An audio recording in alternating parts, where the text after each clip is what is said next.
a tiny village in France. Here began a mystery which baffles modern science and fans heated controversy up until today. I must report, Holy Father, that sometime since priests, to wit those of Leary, deceitfully and possessed by the passion of avarice, procured for their church a certain cloth, cunningly painted.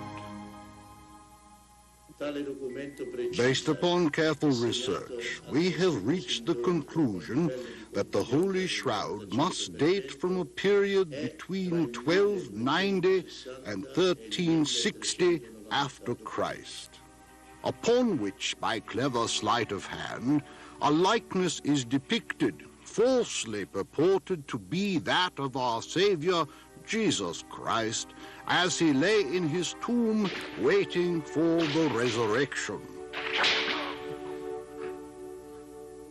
To the best of anyone's knowledge, these ancient stones witnessed the first physical agony of Jesus Christ. Here, in this vault in Jerusalem, which is all that remains of the Roman barracks of Jesus' time, Jesus was mocked, cruelly whipped, and then led out for crucifixion. And some believe that the bloodstains from these injuries are miraculously preserved to this day on a cloth which it is claimed was the actual burial shroud in which Jesus Christ was wrapped nearly 2,000 years ago. Ian Wilson, author, his books translated in many languages have gained respect with friends and foe alike for the thoroughness of their research into the riddle of the shroud.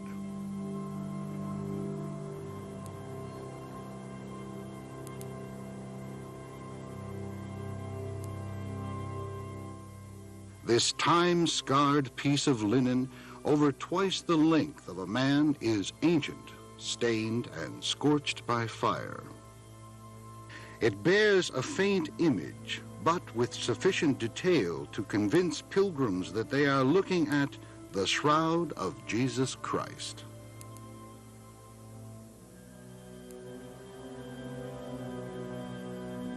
Blood stains as from nailing through the feet and through the hands, a wound in the side, trickles of blood as from a crown of thorns, and the back covered with the marks of savage scourging. But probably most convincing of all, the eerie grandeur face itself, finally at rest from unendurable pain. This cloth has long been regarded as a sign from heaven. It is the Shroud of Turin. It lies here in this cathedral of Turin, in this casket.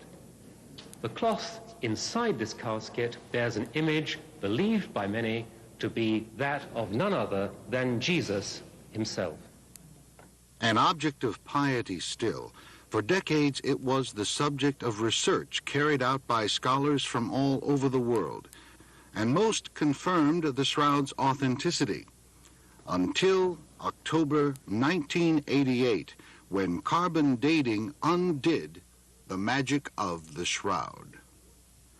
The verdict was fraud, a forgery from somewhere around the time when a medieval bishop already warned his pope against trickery by cunning sleight of hand.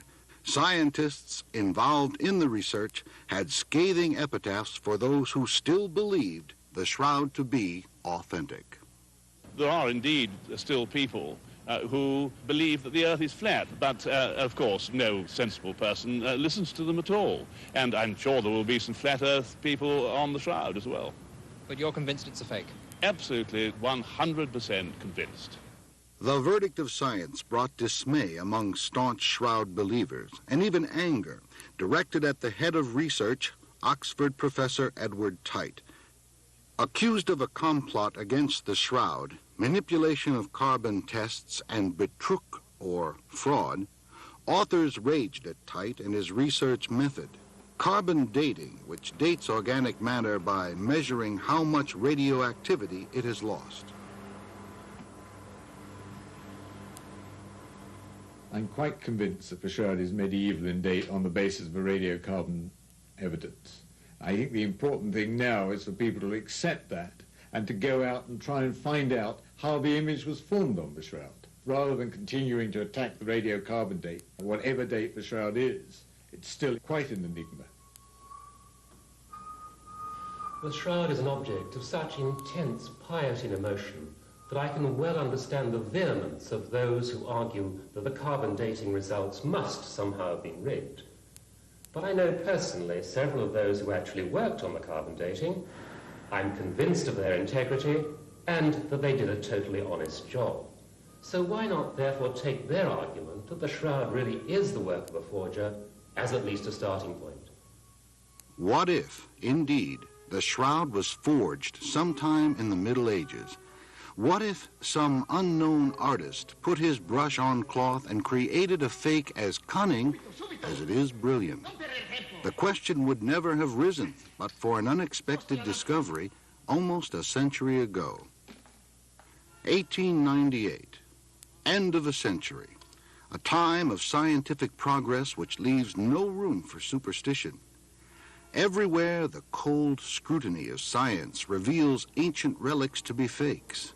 The shroud no longer attracts adoring crowds. Before disappearing in cathedral vaults, a photographer is commissioned to preserve an image for its archives. His name is Secundo Pia.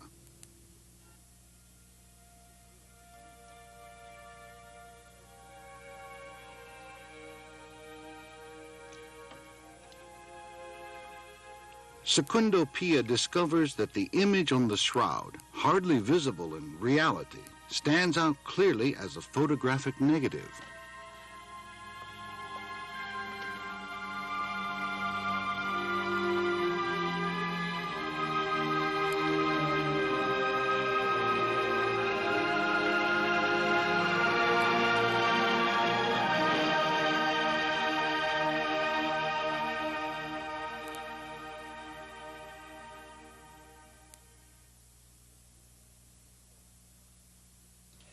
It was this image which first fired my interest in the shroud. Not as a relic, but as a photograph. For how could someone create a negative like this 500 years before the invention of photography? Likewise, it was this image which fired scientific interest in the shroud, interest which continued to increase and show more in favor of the shroud's authenticity until carbon dating decreed otherwise. For according to carbon dating, this is a fake, the work of some extraordinary artist forger, but a fake nonetheless. Isabel Pichek fled Hungary when she was 13. At 14, she painted her first huge mural in the Vatican. Now she is one of America's most celebrated artists. She has investigated the shroud for the possibility of forgery. In that case, we have a mysterious genius behind it who created it, an artist. I feel that since it was an artist who is in question, it is another artist who has to face up to clarify whether or not it's possible for a human being to create the Turin shroud. No one through the history of art ever painted without outlines. The Turin shroud has no outlines. That's the first bombshell which we have to put into the theory that the shroud is a painting. And I just cannot work it, even if you don't want to create an outline. The material itself makes it.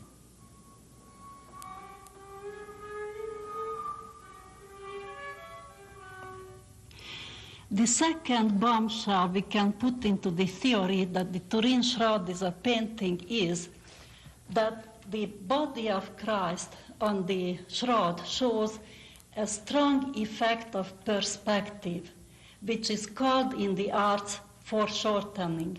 Now, what is foreshortening? It is placing a human body or an object into the intricate geometrical lines of perspective, foreshortening its forms. The body seems to be lying flat, hands prudishly covering the genitals. The arms must be impossibly long. There is a strong foreshortening on the thighs, and even a lesser but still existing foreshortening on the chest. The body, as on the shroud, appears to lie outstretched. That it seems to lie flat is the work of perspective. Artists around 1300 had no notion of perspective. Neither did they have a notion of medicine and the intricacy of the wounds as seen on the shroud. Marks from the crown of thorns. There is marks of an abrasion on the left forehead, and the hands are across the body, where you can see the blood, the alleged blood stains, which are, if you invert that up, you would see that they go in steps, because you can see it going up and down and across and so forth, and that would indicate the movement of the arms when the blood was flowing. Gruesome details of a horrible death. Would a medieval forger have known them all? Certainly not this one. Then, as today, Christ was invariably shown nailed to the cross, pierced through the hands. Only nowadays have we rediscovered what the Romans knew through brutal practice. The hands will not carry the body's weight. Crucifixion was done through the wrists, touching a nerve which operates the thumb. The result of the median nerve being damaged by the nail going through would cause the thumb to come in so, and hence quite similar to that appearance, but of course it would be my other hand, and therefore it would be like that. Could someone from the Middle Ages forge these details? If you then go on to the back of the shroud, you can see that there are marks over here of the marks of the flagra caused by the Roman flagra coming into contact with the marks there and there. But you will see that when a person was sent to crucifixion, they had to walk carrying the crossbeam tied to their arms. If they're right-handed, they went this way.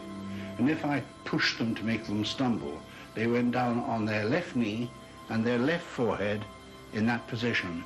And if you revert back to the photographs of the image, you can see that there is an abrasion on the left knee,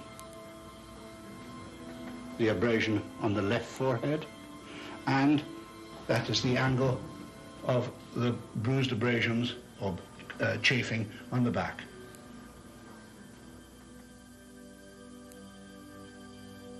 The Turin Shroud introduces a completely different way of thinking space-wise, which an artist could never have come up with. It's completely alien and unnatural, against the laws of nature. The image on the shroud, in fact, is three-dimensional. An image using a concept of space no modern or medieval artist masters. It can only be achieved with the use of a computer. There were no computers in Liry, France in the year 1350.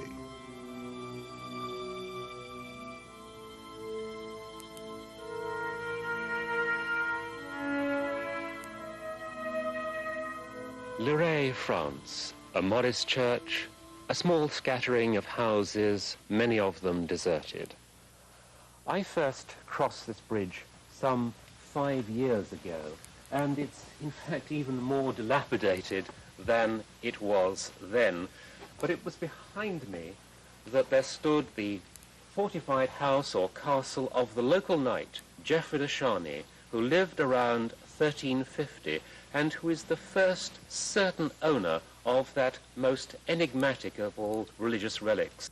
If this de Charny came up with a fake, it was the work of an unbelievable genius. No paint has been found, no medium to hold an image, nor was it easy to create one. Modern experiments with bodies smeared with sweat and blood produced only spots and blotches. There is so much that a medieval forger simply would not have thought of about the shroud. would he have come up with so many things which only today we're beginning to understand properly, the three-dimensionality, the hidden negative, and so on? Would he have had to go to such extraordinary lengths when we're talking about an age in which you could take an old piece of bone, call it the finger of John the Baptist, and hey presto, you had an instant relic from which you could make money? But the shroud is far too intricate to fall into this category, too enigmatic. And to add to the riddle, there is this cloth. It was never intended as a forgery. It's a precise copy of the shroud, but clean from blots and stains, save these odd sets of small holes which can also be seen on the shroud today. The cloth conveys revealing information, as it was drawn before a terrible accident which marred the real shroud forever. The relic barely escaped a fire. Drops of molten silver damaged the shroud within its shrine. The fire explains the burn stains we see today, all but for a few. This copy of the shroud is most important because it is dated 1516. That is before the fire of 1532. And as we can see, there are none of the burn marks from that time. But here are marks which appear to be poker holes from clearly before that time, so the damage sustained earlier. And these effectively form footprints in time. We find them in 1192 on a manuscript from Hungary. Drawn before 1350, the time of its forgery? There is a history to the shroud before the date which carbon testing wants us to believe in. The Prey manuscript of Budapest. Its artist draws the dead Christ with 4 fingers, as on the shroud. The thumb is tucked within the hand. This is the only painter who depicted that. Throughout the Middle Ages, none. Throughout the Middle Ages, no one drew it like that but him. And now, if you look at the holes at their position here, he has drawn holes exactly where we know them to appear on the Shroud of Turin. The conclusion is the painter of Prey has without question drawn these things before the year 1200. 150 years before the most recent date which carbon tests have rendered.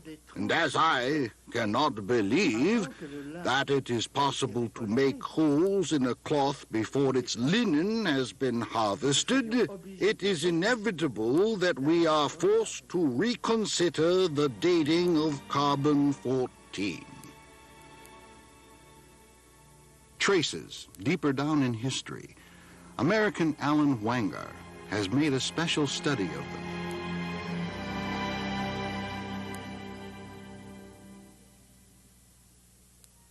We notice this square box that's in the forehead just above the eyes. As we see here, it's a square box and it looks like a little V hanging down from it. We concluded early on that this might be a Jewish phylactery, and by overlay technique, comparing this with a known first-century phylactery, we found indeed that this is quite congruent with it. This is a model that we've made to demonstrate this. This is made from the image that's on the shroud. It's a small leather box, and we think that the V is actually the front part of this, which has been cut open and hanging down, we think is a mark of desecration. It would go on like this on the forehead with the straps around the head like this. We were able to show also that this object was very frequently noted and was recorded on many early depictions of Christ as well. Seen as a deep frown on paintings from before the year 1000, Wanger finds dozens of similarities between the shroud and this early portrait of Jesus from the 6th century, and with this Byzantine coin from the 7th century. Even very striking is down on the collar, we see that this matches up exactly with the fold that's on the shroud. It's been incorporated into the collar. Just to show how detailed this is just a photograph of the coin on my finger, again showing us that these tiny details are actually smaller than the ridges on my fingerprint. This would indicate that the die cutter was producing a numismatic icon and looking at the shroud image directly. There are about 145 points of congruence in this tiny image between this and the shroud. Eyes which look strangely hollow. Computer enhancement brings out that they may have been covered with small coins and eventually detects symbols and letters. For instance, the letter U, C, A, and I here. U, C, A, I. A coin from the Roman Emperor Tiberius. The coin is dated from the 16th year of the reign of Tiberius, or this is 29 A.D. Plant pollen from the shroud. In the 70s, Swiss investigator Max Frey first only found pollen from Western Europe. They only confirm what we already know, that the shroud was exposed to the open air in France and Italy. But then I came across this one. Linum mucronatum, and this one, Romeria hybrida. Plant pollen originating from around Istanbul, from southeast Turkey, and from Palestine and Jerusalem. Had at one time the cloth been there? If we suppose that the shroud is not a forgery, but authentic, then the great enigma has been why it should surface so late, why it should take 1,300 years, when no one seems to have written about it, when there appears no record until it turns up in Lirey in France. And yet, there are faint whispers of it going further back into history. So is it possible that the shroud's history should have started here in this city of Jerusalem after all? The Church of the Holy Sepulchre, traditional site of the tomb where Jesus lay, dead in his shroud, waiting for the resurrection. Muslim destruction and Christian paraphernalia have rendered it unrecognizable.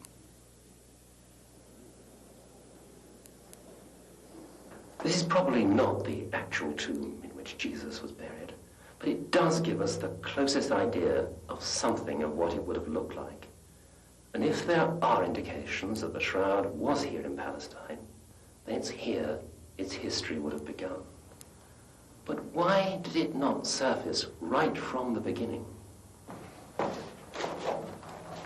Naturally, the apostles would have wanted to preserve something so closely associated with Jesus.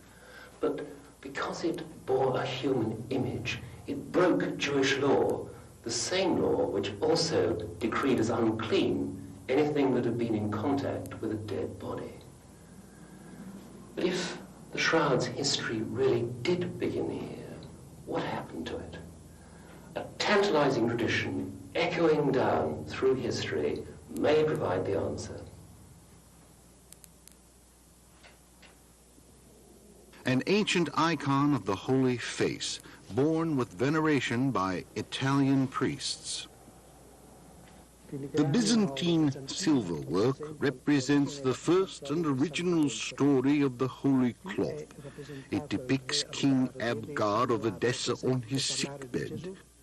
Abgar, diseased king of Edessa, sends envoys to beg help of Jesus. They receive a cloth with his imprint, a cloth which miraculously cures King Abgar. We understand that this was the famous cloth of Edessa, about which all historians speak, especially historians of the Eastern churches. Can it have been the shroud sent down to safety to a sympathetic king in distant Edessa?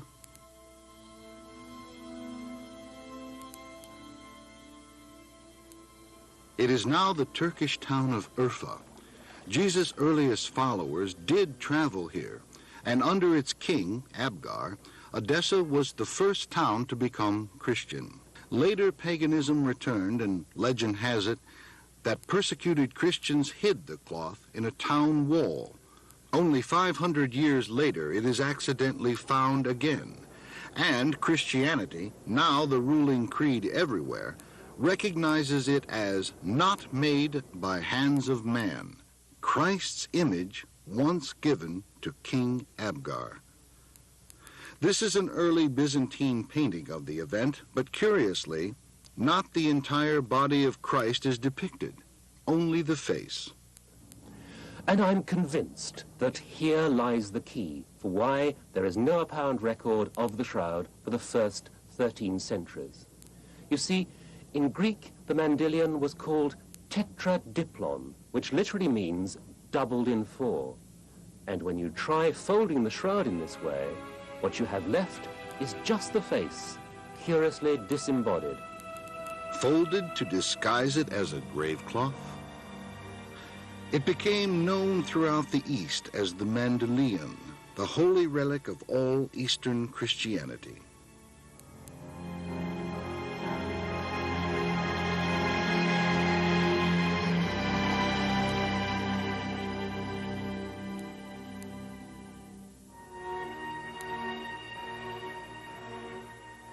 Jesus at the cross, or as the Good Shepherd, Jesus curiously, without a beard, depicted as a Roman youth, or like the god Apollo, recognizable only by the Christian sign behind the head.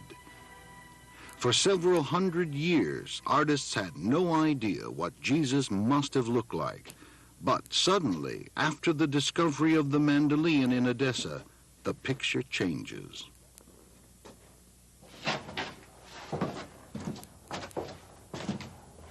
Now, this fresco is absolutely fascinating. Sadly, it's deteriorated quite a bit since it was originally discovered.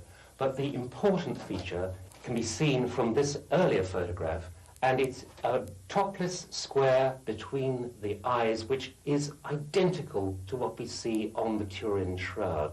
It is as if the artist who painted this somehow knew of the Turin shroud, and fascinatingly, we see this sort of portrait appear in the 6th, 7th centuries, begin to spread right across Europe, and it seems to be derived from the image of Edessa. Long dark hair parted in the middle, a curious frown, lifted eyebrows and long nose. The world seems to suddenly know the likeness of Jesus, a standard adhered to this very day, which is suddenly set in the 6th century, the time the mandylion emerges in Edessa. These columns behind me are all that remains from the time of Abgar. Today, the city is dominated by Muslim minarets, but the mandylion made it such an important center of pilgrimage for Christianity that it bristled with more than 300 Christian churches, even after the coming of Islam. But so precious was the mandylion that around 1000 AD, the Byzantine army swept aside all opposition and arrived at the gates, promising to spare the city, to release Muslim captives, to pay a huge sum of money for just one thing, that most precious of relics, the mandylion. The Byzantine army halted its offensive for the sole purpose of delivering the mandylion from the Muslims who held Edessa. It is carried back in triumph to Constantinople, heart and capital of the Christian Empire of the East.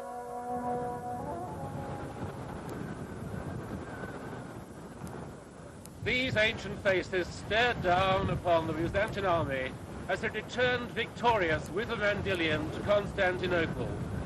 A contemporary writer left us this description. It was born like a second ark, or even more precious than that. It is impossible to describe in words all the weeping for joy and the intercession, prayers and thanksgivings to God from the whole city as the divine image passed through their midst. They thought that because of this, the city would receive holiness and greater strength, and would thus be kept safe and remain impregnable forever.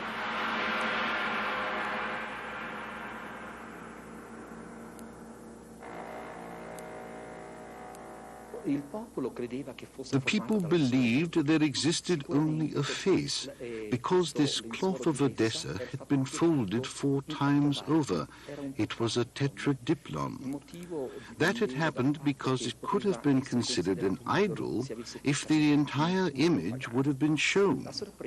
But the surprise was that on the evening of August 17th, 944, when George the Referendary witnessed the arrival of the image, he writes about the face and upper body.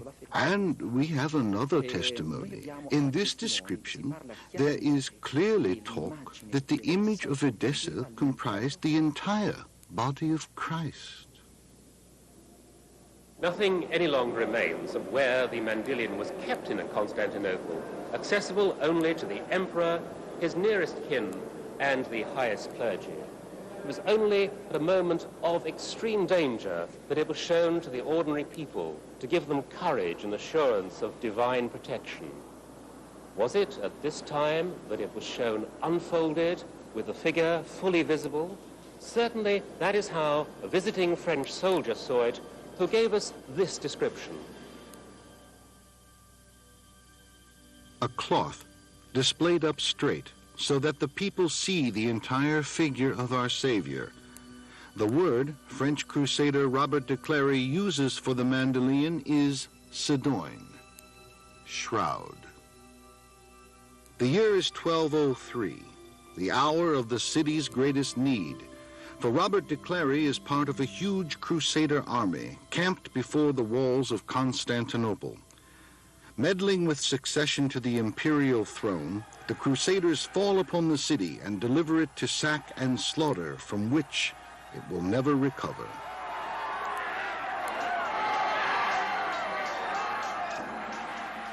Constantinople is robbed of all its wealth and holiest possessions.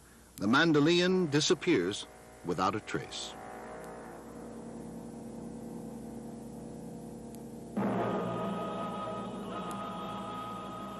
As the empire crumbles behind them, the Crusaders carry their loot back to France. Is the Mandylion part of their plunder? For like footprints in time, new echoes come. The proudest of the Crusaders are the Knights Templar, an order which veils itself in mystery, accumulates such large wealth that they incite the jealousy of kings and popes. Strange rumors of idolatry and secret rituals in their round chapels abound. They are, at one stroke, arrested in their thousands.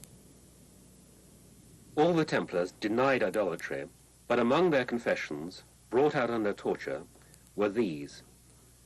One describes what they were worshipping as a human head without any silver or gold, very pale and discolored, with a beard like a Templar's.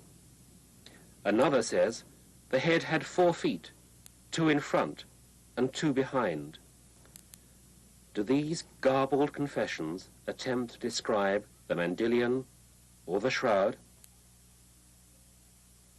I went out to get some wood in the shed, and I suddenly looked up and saw part of this face showing. The face the Knights Templar worshipped. Only one painting of it has ever been found, by old Mrs. Drew in Templecombe, England. Is it Christ's face, painted after the Mandylion? Not even under torture or on the stake were their leaders willing to betray what they worshipped.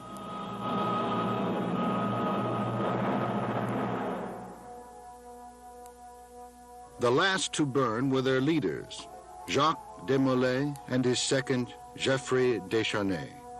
Geoffrey Descharnay is almost the same name as that of the knight who would later emerge with the Shroud. It's just one generation later that the Shroud as we know it today emerges here in Liray in the hands of the French knight Geoffrey de Charny, and the similarity of names makes it tempting, although we cannot be sure, that there was a family link between these two men. The one thing we can be certain, the Geoffrey de Charny, who lived here, was not just an obscure knight from a backwater French village. He was far more important than that. He was related to dukes and kings through his wife. Obscure as he seems, his honor stood high. He wrote the rules of chivalry for France, and as he died in battle with the English, he had the singular honor of bearing the banner of France, hardly a man for fraud and forgery. The shroud is from around 1300, at least according to carbon dating, a science which measures the age of organic matter by its radioactivity of its carbon-14 element. Yet, is it possible that something has influenced the test results? The frequent handling in the past? The fire which partly carbonized it? I can see no way in which it would have affected the radioactivity. Could it have affected the results of the carbon testing? Not that I'm aware of. Could there have been any known effect, contamination, outward influence that could have influenced the carbon testing? Not that I'm aware of. How can you be sure? Well, one can never be 100% certain, but I mean, I am 99% certain that... There has been the notion that the image on the cloth got there through almost by scorching, through some sudden blast of something. Maybe even radioactivity, nobody knows. Can that have influenced it? Well, very odd, I would say. Clutching at straws. We're talking about an odd thing. We're talking about an odd thing indeed, yes. When you hear some scientists talking about carbon dating, you might believe it was as inviolable as people in the early part of this century thought the Titanic unsinkable. And yet here we have an example of how much at variance they can be. This is an early Briton. He was a sacrificial victim whose body was preserved in peat and found just a few years ago. The test results varied 800 years between one laboratory and another. So can carbon dating err?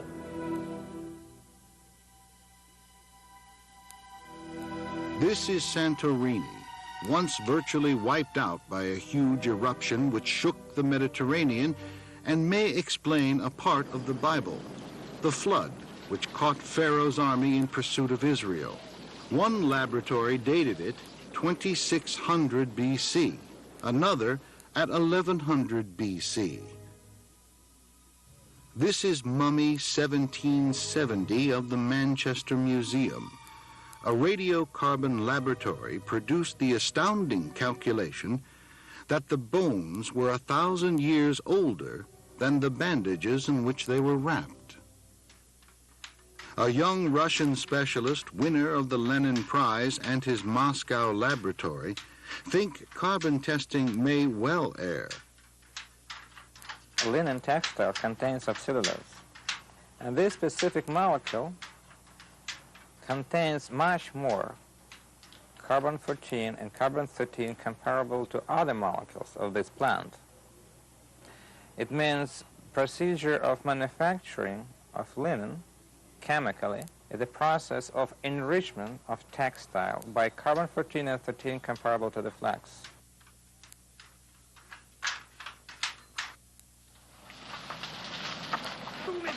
The mechanism of fire-depending contamination of the linen is a very important and significant way of enrichment of the linen, not just by a carbon, but namely by a radioactive carbon or minor carbon-13 isotope, which obviously would have a very essential impact for any calculation of dating based on carbon-14 and 13 estimations. We have enough data for skepticism concerning the conclusion about radiocarbon dating on the shroud in 1989. And we believe, because of our experience and our data, that the real age of this relic is much older than 1,300 years.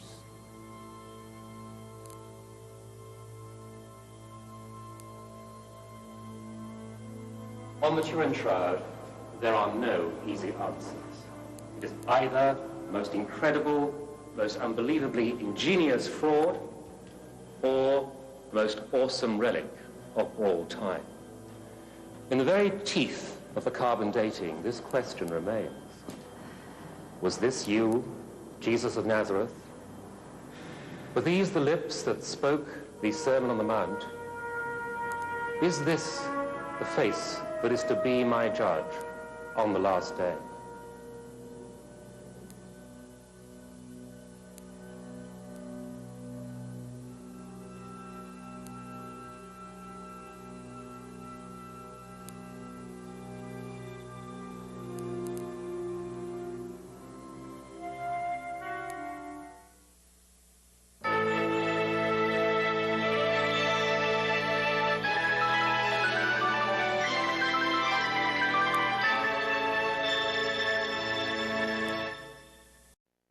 The Shroud of Turin is claimed to be the burial cloth of Jesus Christ. And people are trying to say, scoffers are trying to say, that it's a medieval fraud, it's a fake. But it's well documented that the shroud existed before the Middle Ages. Here's a brief history. The shroud was carried from the tomb of Jesus by Peter and taken to Edessa, Turkey. The shroud was lost and wasn't rediscovered till 944 when a Byzantine emperor sent an army to bring it to Constantinople. In 1204, the European Knights of the Fourth Crusade sacked Constantinople. They took it back to France, where Margaret de Charnay transferred it to the Savoy family. In 1532, a fire in the Savoy Cathedral in Chambéry, France, damaged the shroud, and in 1578, the Savoys established their capital in Turin, Italy, and took the shroud with them, where it remains today. And in spite of the overwhelming evidence which you're about to see, there's only 2 points that the scoffers try to bring up to disprove the Shroud of Turin. One is the carbon tests that were done in 1988, and the other is a reputed letter from a Bishop Darcy. And this reputed letter said that this bishop wrote this letter, that he knew who made the shroud or forged the shroud. He knew the artist. That's what this letter was all about, and that's what they're trying to claim proves that the shroud is a fake or a fraud. That doesn't prove it at all. In fact, this reputed Bishop of Darcy letter has never been proven genuine. None of the copies of the Darcy letter are signed or dated. There's no proof that the Pope ever saw it or that it was ever delivered to him. In fact, Pope Clement VII allowed the shroud to be exposed to the public during this whole time. There's no evidence that it's in the handwriting of the bishop it's purported or claimed to be. It's simply estimated that it's from 1389. The artist or forger is not even named. There's no official transcript of any official investigation. The first photographs of the shroud were taken by Segunda P in 1898, and he was shocked to find when he took the pictures that the negative image was a positive image. And Barry Schwartz, who's actually Jewish, he's the shroud documenting photographer, he says this, quote, "Assuming that the shroud were manufactured in the 14th century, it would mean that someone would have had to conceive the concept of photography approximately 650 years before it was invented. I don't think so," end quote. Some of these scourge marks on the shroud appear only under ultraviolet light, which means that the forger would have to paint the marks so that they'd be invisible to the naked eye and then discern that ultraviolet equipment be invented some 650 years later. That's impossible. There's not a trace of paint pigment on the shroud. There are no brush strokes. The images on the shroud are directionless and therefore could not be painted, at least not by a human hand. Kevin Moran, optical engineer, says this, quote, "The shroud image is made from tiny fibers that are 1/10 the size of a human hair. The picture elements are actually randomly distributed like the dots in your newspaper photograph or magazine photograph. To do this, you would need an incredibly accurate atomic laser. This technology does not exist," end quote. And also, if someone was to paint the shroud, they would have to have a 20-foot long brush because the image isn't even discernible much closer than that. They also found blood on the Shroud of Turin. According to medical physicist Dr. John Heller and blood specialist Dr. Alan Adler, they found not only the markings on the shroud were blood, but blood highly loaded with bilirubin, a bile pigment that would only show up if a dead man had been severely or traumatically beaten. And pathologist Pierre Boulogne came to the further conclusion that the blood spots were human blood and of the type AB. In fact, there are 13 tests that confirmed that blood was on the shroud. The image on the shroud is negative, but the blood marks are positive. The blood marks on the shroud have remained red, and why it hasn't darkened by time and oxidation is unexplainable. At the back of the toes on the shroud, there's an original bleeding when the man was alive, and then in the tomb there was a renewed bleeding. So 2 blood flows, and this is impossible for someone to forge. In fact, the experts were shocked by the way the blood evidence was transferred to the shroud. It was done perfectly without one smear, which practically, humanly speaking, is impossible. Dr. Max Frey was a Swiss criminologist. He was one of the leading experts in dust and pollen analysis in the whole world. In fact, he single-handedly developed a technique to determine where criminals had been by testing samples of dust and pollen from their clothing.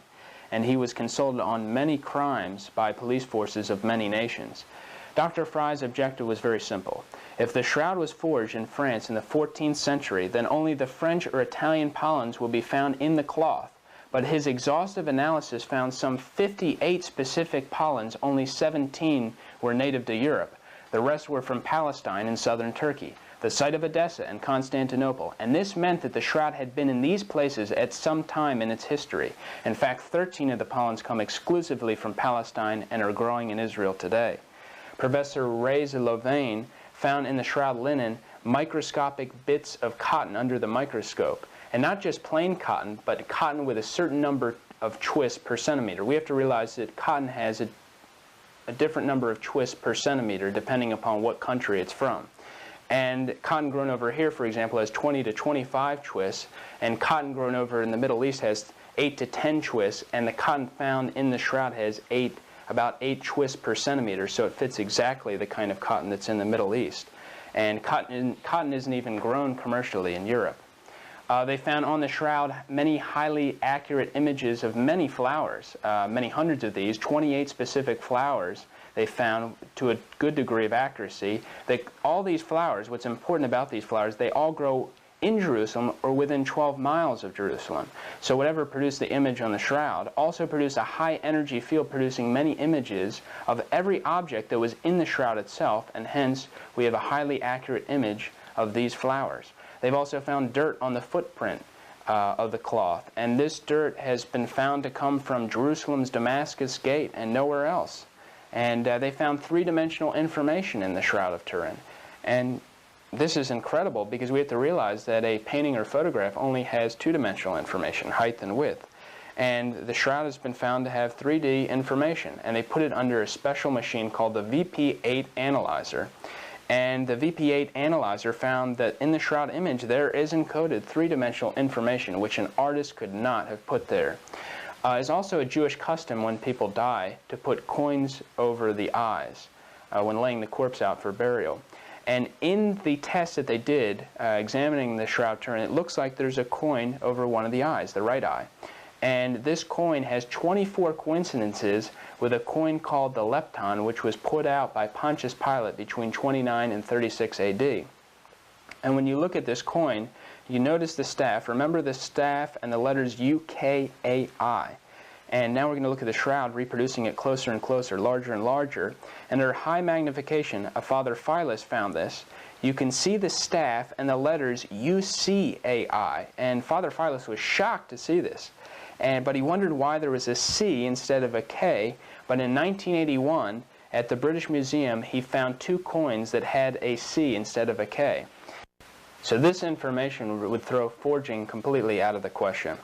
Father Philas said, quote, "Even the wildest imagination cannot now justify any claim that the tiny letters 1/32 of an inch could have been printed on the cloth."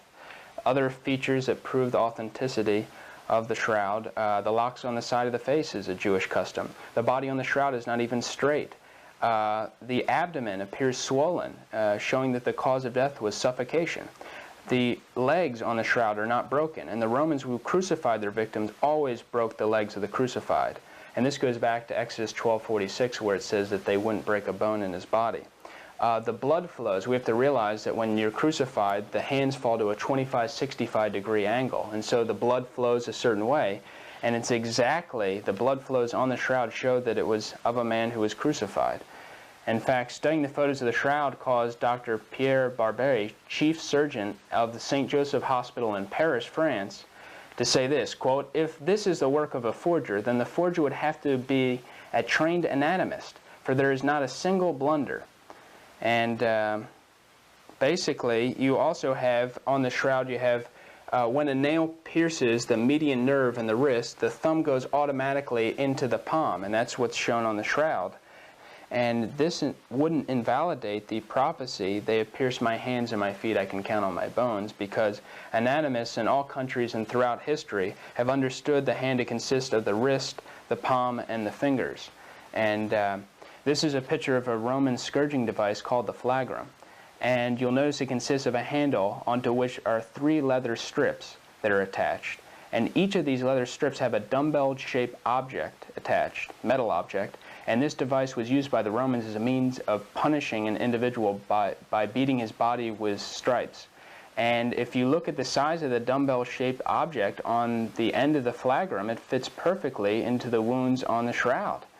One author wrote that there are 120 scourge wounds on the Shroud of Turin, and Jewish law limited the number of lashes to 40, and 40 times 3 is 120. The wound in the side of the shroud measures 1 3/4 inches by 7/16 of an inch, which exactly corresponds to the size of the tip of the Roman spear called the lamea. It's also called the Spear of Longinus, and it's kept in the Habsburg treasure house in Vienna, Austria, and legend has it that this is the spear that pierced the side of Jesus, and it was owned by Longinus, a Roman soldier assigned to duty at the crucifixion site by Pontius Pilate. And what's interesting is that Hitler believed this legend, and he visited the Habsburg treasure house when he was 19. And when he invaded Austria at the very beginning of World War II, he took the spear because he believed that he had to have the spear to go out and conquer the world. Going back to the anatomy of the shroud, the buttocks is rigid with rigor mortis. And some scientists have said that this shroud, whoever was covered in the shroud, has been dead not more than 40 hours.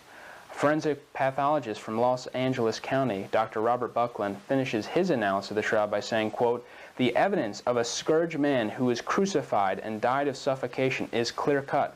The markings on this body are so clear and so medically accurate that they are, in my opinion, beyond dispute." And the other question is, why would anyone keep this kind of relic, so gruesome a relic, unless it was the true burial cloth of Jesus Christ? But shroud advocates suffered a serious setback when the carbon-14 dates came back in 1988, where it said that the shroud was from 1260 to 1390. But C14 is far from an exact science. In fact, freshly killed mollusks show that they've been dead for 3,000 years, while bristlecone pine, the oldest trees on Earth, always date too young by 2,000 to 3,000 years. And evolutionist William Stansfield said this, quote, "There is no absolutely reliable long-term radiological clock." And so C14 dating is based on a number of assumptions, such as that the rate of decay has always been the same throughout history. The amount of C14 in the atmosphere is the same as it always has been. It is also based on the assumption that the geologic column is correct, and we've proved that that is not correct. 3 labs were selected to perform the shroud carbon-14 test. They were given 3 linen control samples, samples of a known age, to test the accuracy of their lab testing. One sample was known to be from 3000 BC, and when the test came back from the 3 labs, their numbers were off by 1100 years, and the testers defended these errors due to contamination of the samples, but after extensive retesting, the sample was still found to be 1100 years off. And so there are too many variables that it can affect test results, and beside, the shroud sample takers and their labs violated 14 scientific protocols that were established to ensure test accuracy. And also, these labs carried out their tests by consulting one another. And Secretary of State Casseroli, who was rumored to be a Freemason, gave supervising responsibility for the carbon-14 tests to Research Director of the British Museum, Dr. Michael Tythe. So it's strange that Cardinal Casseroli would give the supervising of the reputed burial cloth of Jesus Christ to his declared enemies. And what's interesting is Dr. Tythe wrote a letter to Jacques Even, director of the radiocarbon laboratory at the University of Lyon. And he asked for a cloth, him to find him a cloth similar to the Holy Shroud in every detail. And so Jacques Even looked around, he found a cloth that was very similar to the Shroud of Turin, made at the end of the 13th century. And Dr. Tythe denied writing this letter to Jacques Even until his letter was published, and then he admitted it. So what they did was, when they did this test, they cut off a little piece from the actual Shroud of Turin, And this was all done before video cameras on April 21st, 1988. And the three men involved were Dr. Michael Tithe of the British Museum Laboratory, Cardinal Anastasio Ballestrio, the custodian of the Shroud of Turin, who, by the way, even before the carbon-14 tests, said he didn't believe the shroud was authentic. He said it was similar to a holy painting.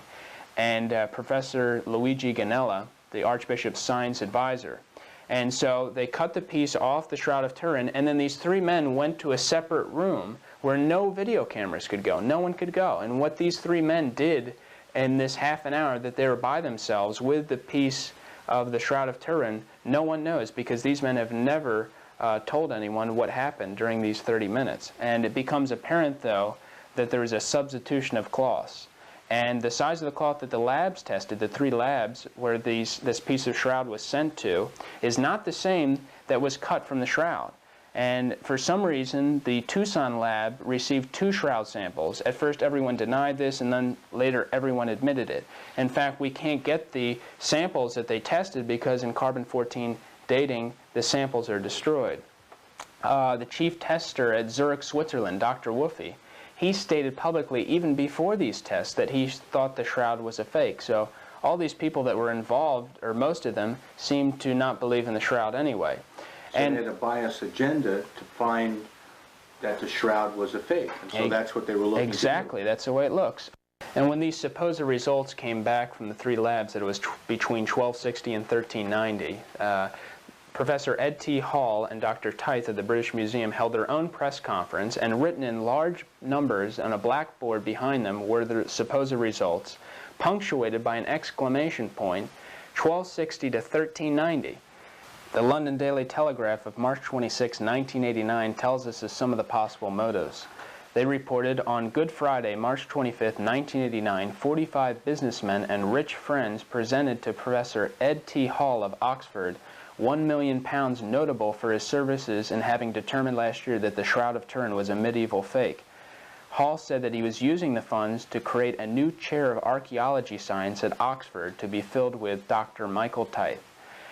So Dr. Hall assisted Dr. Tithe in the crime by providing him with a chair at Oxford as a reward for his work in defrauding the people of the world of the greatest religious relic of all time. And so if the shroud is reproducible, why doesn't someone reproduce it? No one can. The skeptics cannot reproduce it. And the shroud shows very clearly that Jesus Christ lived, Jesus Christ died, and Jesus Christ rose again.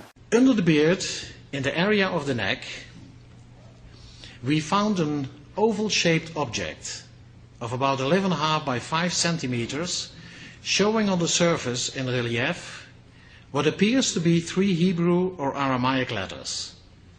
The letters used in both alphabets are similar. Pursuant to this finding, we did 2 follow-up studies.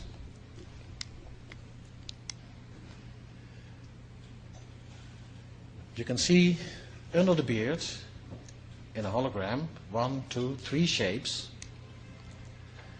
Here you can see them again with the shape of something, 1, 2, 3. And on this photograph, it is pretty clear, 1, 2, 3. Was here the shape of an object.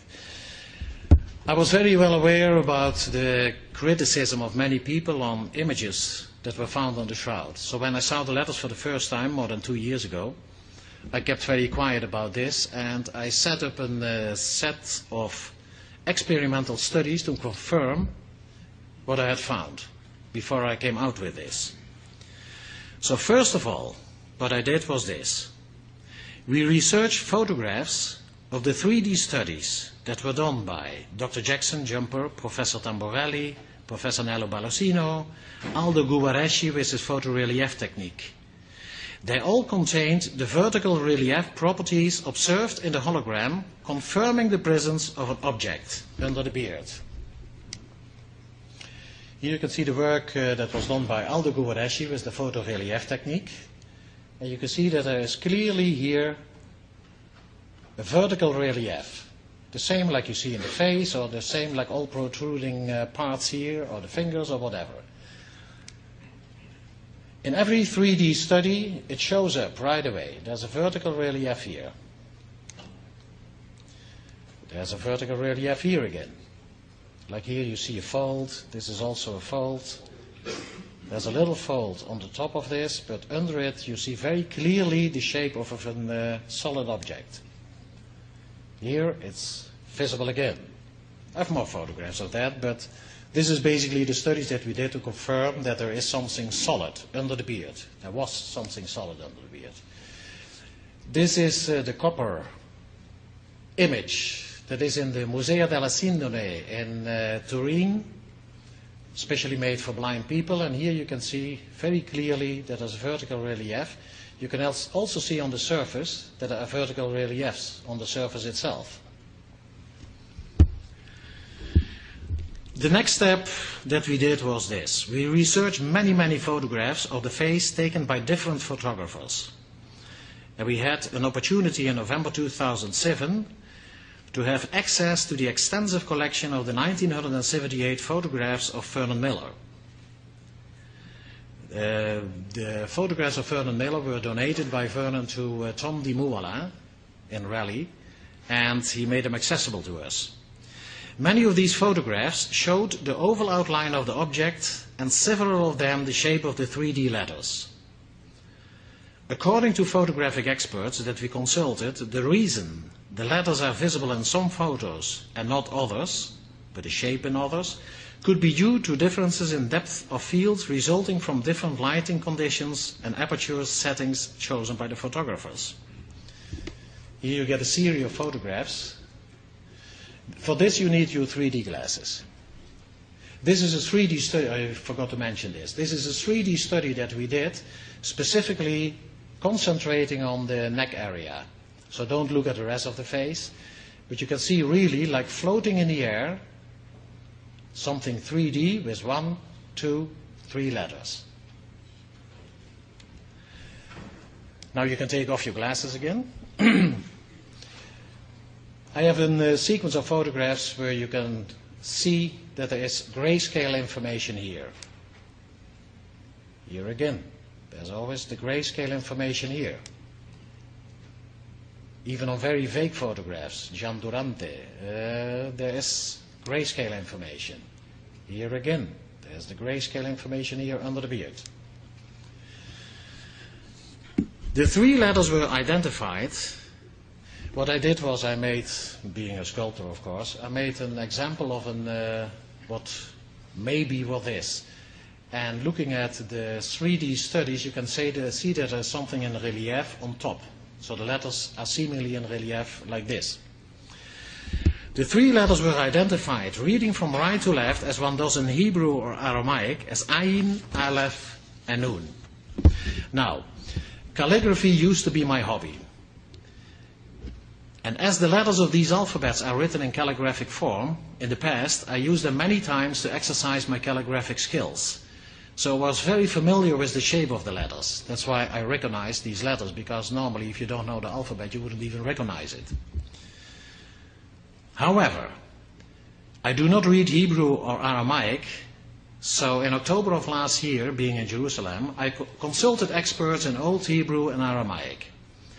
They showed me the 2 most consulted Hebrew and Aramaic dictionaries, a comprehensive etymological dictionary of the Hebrew language for readers of English by Ernest Klein, and a dictionary of the Targum, the Talmud Babli, and Yerushalmi, and the Midrashic literature by Marcus Yastrov. And there it says in Hebrew, small cattle, sheep. In the other one, small cattle, sheep or goats. In Aramaic, this word is pronounced as an and means the lamb. An example of that is, for example, in the translation from Hebrew to Aramaic of Psalm 119, verse 176. Ibn Ezra, famous translator, translate this word as an, meaning the lamb. This is research being done by Bishop Jacob Barclay. So the Aramaic word Ayin Aleph Nun means the lamb. Now, here we have the Shroud of Turin with the image of a crucified man who, according to tradition, was Jesus Christ, and under the beard an object upon whose surface is written in Aramaic the word the lamb. But a much more astonishing discovery has been made. that of a solid object, possibly wood, located on the chest of the man. Written on the object is the Hebrew word for lamb. Jesus Christ is otherwise known as the Lamb of God. It means the Lamb of God. It means basically the body of Jesus Christ. So whoever did this, or put it there, knew exactly what he was doing. And it is for me a very great proof of authenticity. These discoveries have been made possible by holographic three-dimensional images of the material. For me, religion and science are two sides of a coin. It's the material world and the spiritual world that are one. So I never do an investigation without thinking about the spiritual aspect. So for me it's a unity. And it didn't surprise me that we found these letters by scientific methods having a very theological meaning, a spiritual meaning.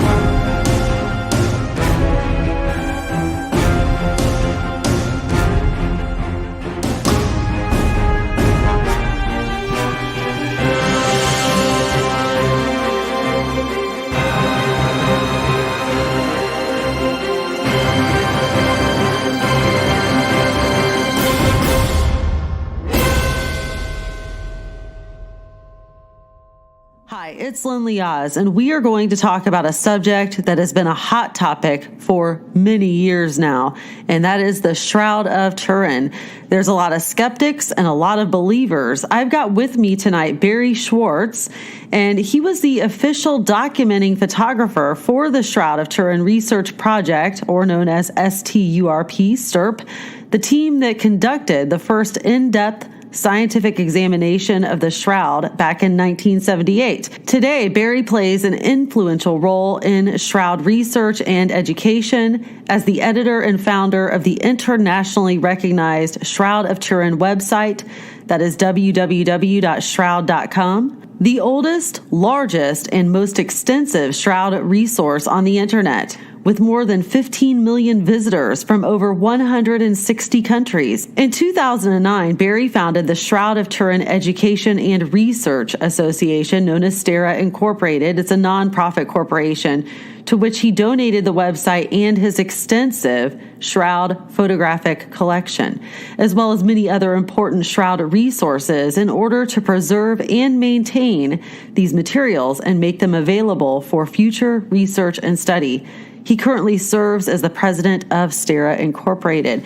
So we're going to have an interesting conversation tonight. I'm going to ask Barry many of the most common questions that many people out there have. Now, we hope that the information given is going to answer a lot of your questions and prove to you the authenticity of the Shroud of Turin. So, Barry, thank you so much for joining me tonight. I appreciate you coming on my show. Thank you, Lynn. I really appreciate the invitation. I'm glad to be here with you. Well, I am happy to have you. And this is a subject that I have for a long time wanted to share with my listeners because it is so interesting. You know, the information about the Shroud of Turin and whether or not it is authentic. And there's a lot of people out there who think that it is not authentic, and there are skeptics, and there are people who believe that it is. So I would love if you would share with my listeners a little bit about your findings and the excitement that goes along with this and information about the Shroud of Turin that you have found.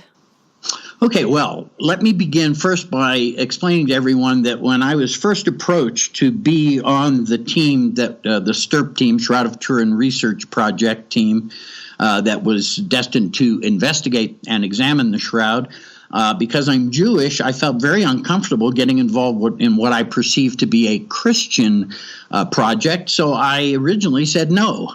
But the properties of the image particularly one property of the image is so unique and unlike any other image I've ever seen. And remember, I'm a professional photographer, I've looked at a lot of images, but that one property of the image sort of hooked me. And although I was still skeptical and expected to go to Turin and find the paint and the brushstrokes and come home and be done with it, it's almost 40 years later. There was no paint, there were no brushstrokes, and ultimately I did stay on the team. And it took another 20 years after we examined the shroud, the only time the shroud has been allowed to be examined in depth by scientists. But after that, it took another 20 years. But because I had access to all the data that our team had collected, because I had a massive collection of the photographs, I was the official documenting photographer for the team.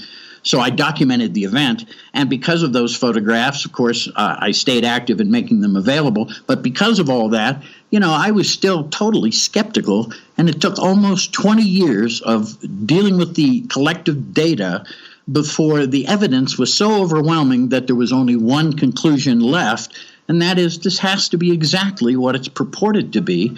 And of course, there are many skeptics, many of them Christians, interestingly enough. And so I find myself at times lecturing at different Christian denominations and having to sort of show people why whatever misconceptions they might have about the shroud are actually incorrect, and that the evidence is very, very powerful. I would say 97% of all the data that's been collected and studied about the shroud points towards its authenticity. So I was hesitant at the beginning, as I said. Actually, about 2 months into the project, I almost quit.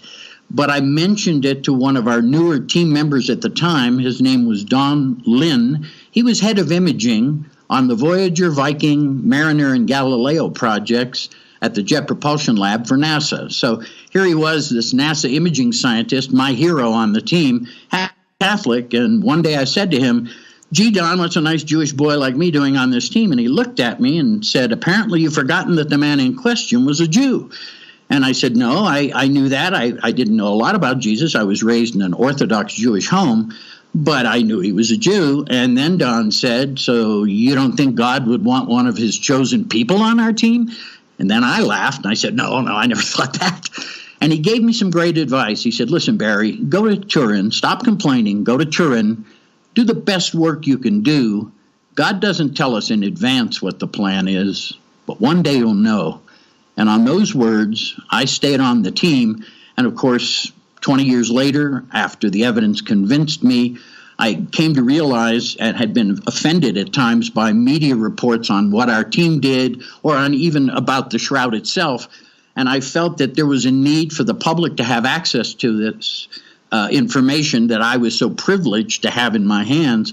And so I built Shroud.com in January of 1996. We just celebrated our 21st anniversary online and created a website free of any advertising, paid for it all myself, so that I could share this material with everybody who was interested in it. And we're getting around 1 million visitors a year now. So I would say that for a guy who started off a total skeptic, who had no interest in it or no emotional attachment, I now find that the work that I do on the shroud from now until the end of my time is really what I'll be known for and remembered for, and the most important work that I've done in my life. So I can only imagine that something of that nature, of course, was extremely exciting. I mean, how did it make you feel to be like the number one involved person and taking the first real photos of it and everything like that?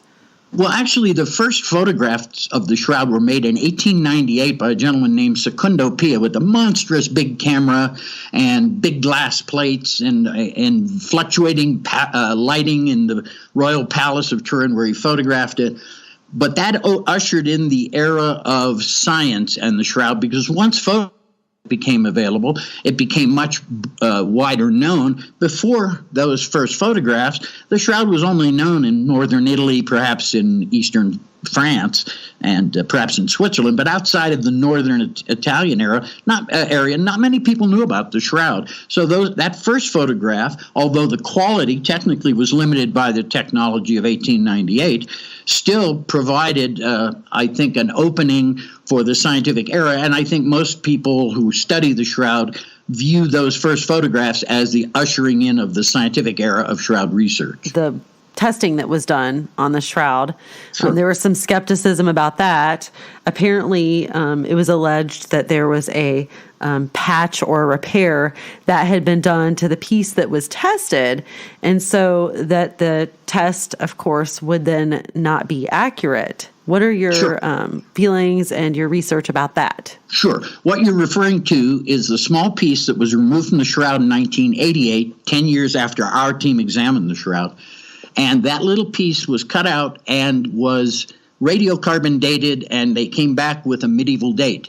Now, you used the word patch, and when the researchers who found that corner of the shroud had been repaired, they used the term patch, which I think is a little confusing because on the shroud were about 30 patches that had been sewn in 1534 to repair damage done by a fire that the shroud was damaged in. And so the term patch is sort of confusing because that corner was not a piece was sewn onto it, but it was actually rewoven. The original weaving of the linen was rewoven, and interwoven with that was additional material that was cotton and, of course, much newer.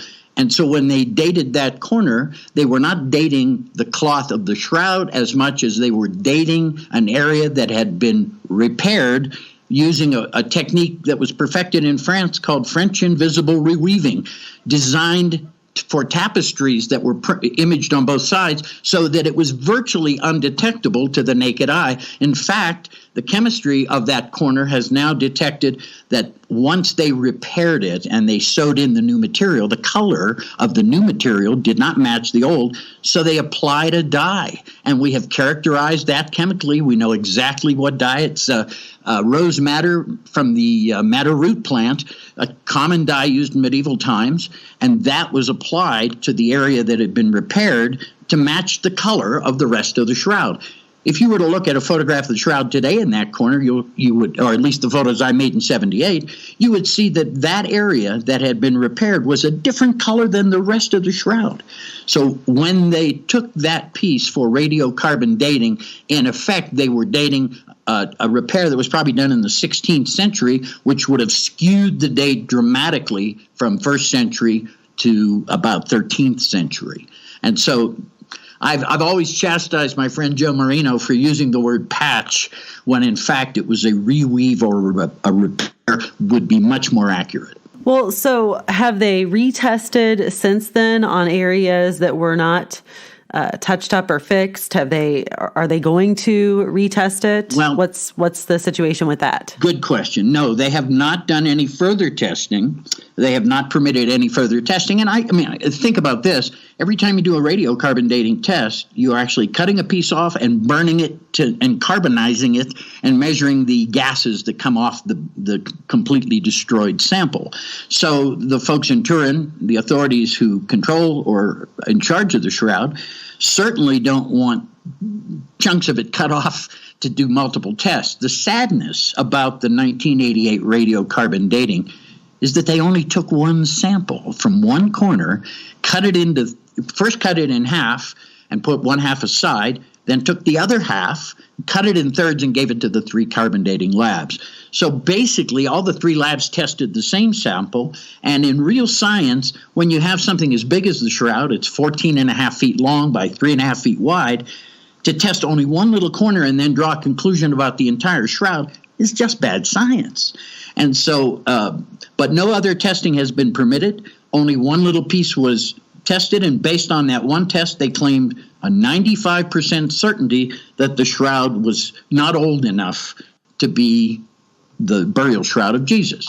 Well, it would have been okay if they had put it in the terms I just used, but instead they just said shroud is a fake. Those were the newspaper headlines, and after those results came out in 1988, for the next 12 years, the world of the shroud was just sort of dumbfounded and trying to figure out why such an erroneous date was achieved by the carbon dating results. You have to remember that there's plenty of historical evidence showing that the shroud existed well before the earliest date given by the carbon dating labs. They have no way to explain that. They have no way to explain how the image formed on the cloth. They have no way to explain the bloodstains on the cloth that are forensically accurate. So to use one test out of all the testing that's been done, you know, in the real world, if a scientist does 100 tests and 1 or 2 point in one direction and 98 point the other way, they discard those 1 or 2 and call them outliers. In the case of the shroud, they kept the outliers and discarded all the other data that says the shroud's authentic.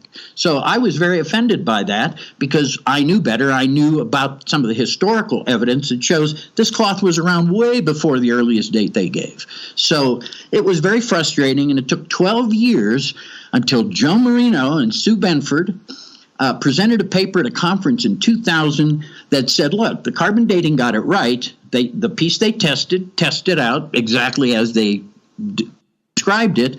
The problem was the choice of a sample. They chose a sample from an area that had been repaired. Well, that was breathtaking because it was a simple, you didn't need to be a physicist to understand that.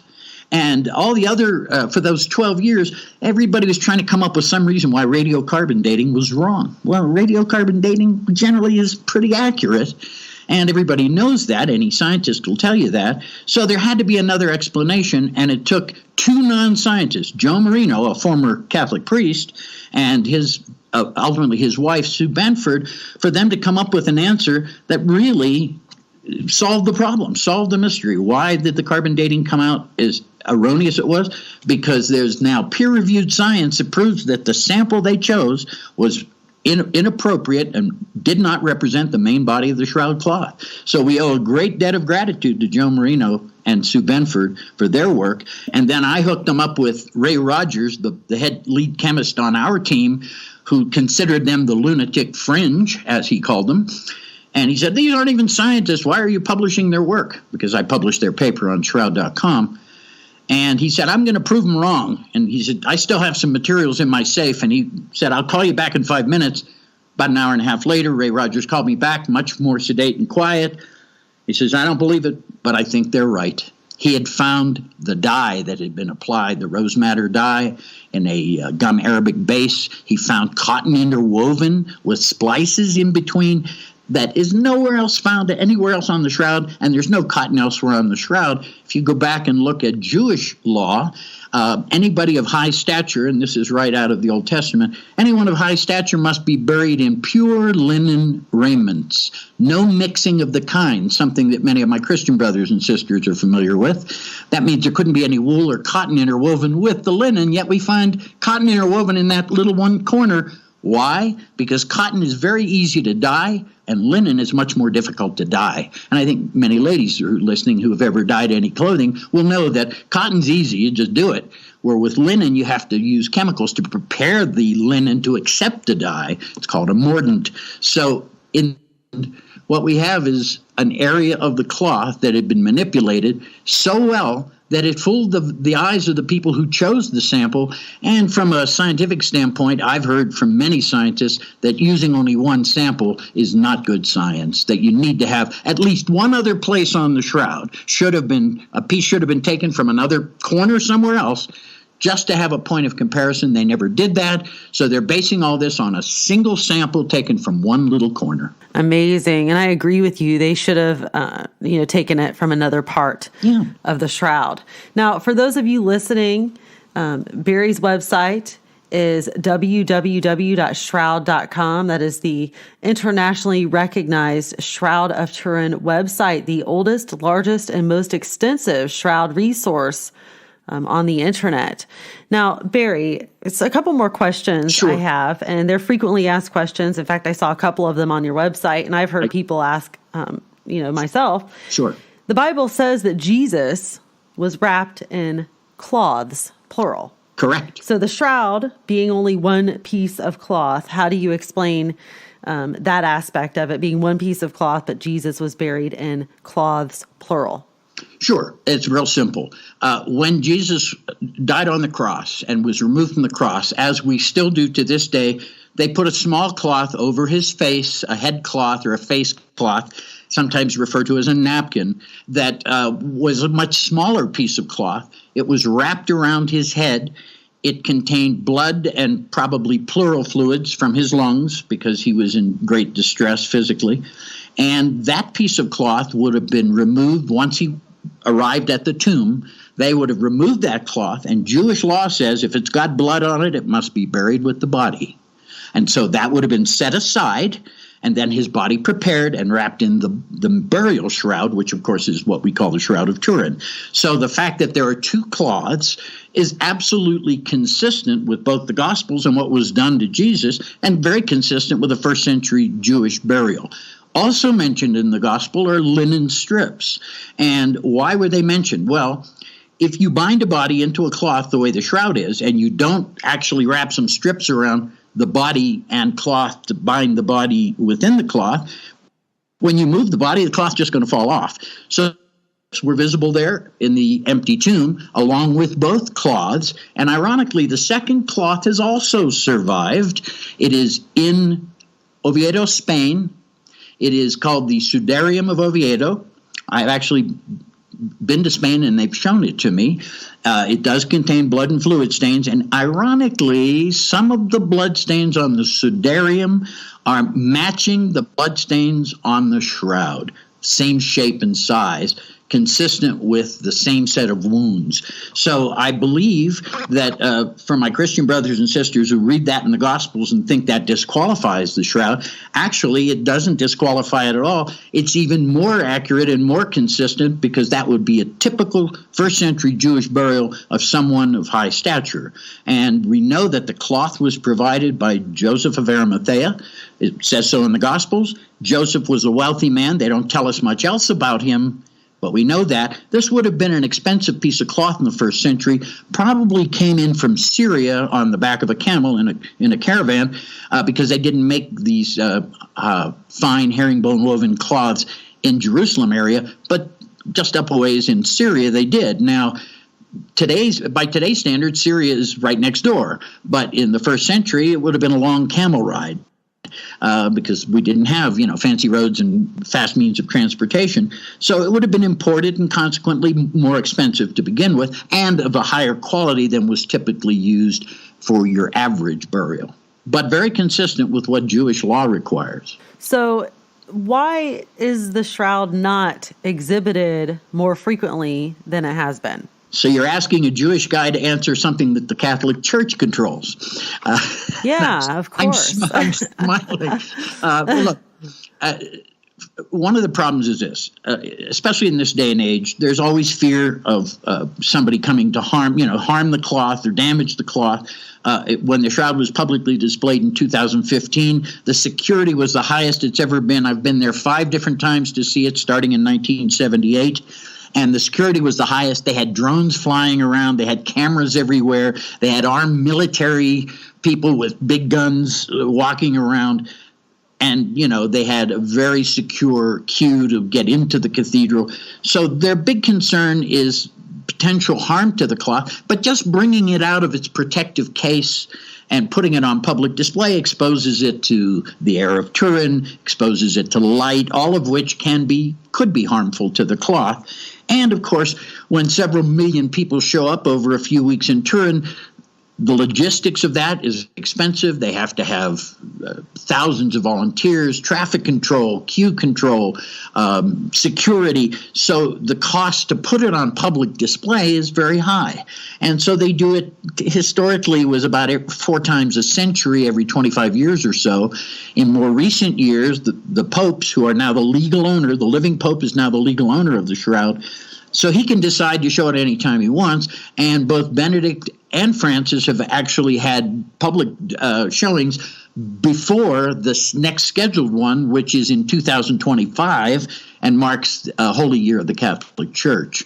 So I think that to answer your question, that logistically it's a very difficult thing to put it on display, and it's in part to preserve and protect the cloth, and in part because of the logistical problems that are created by several million people coming to Turin, which is a nice-sized city, but that's a lot of people to show up, and that's historically what they get every time it's on public display.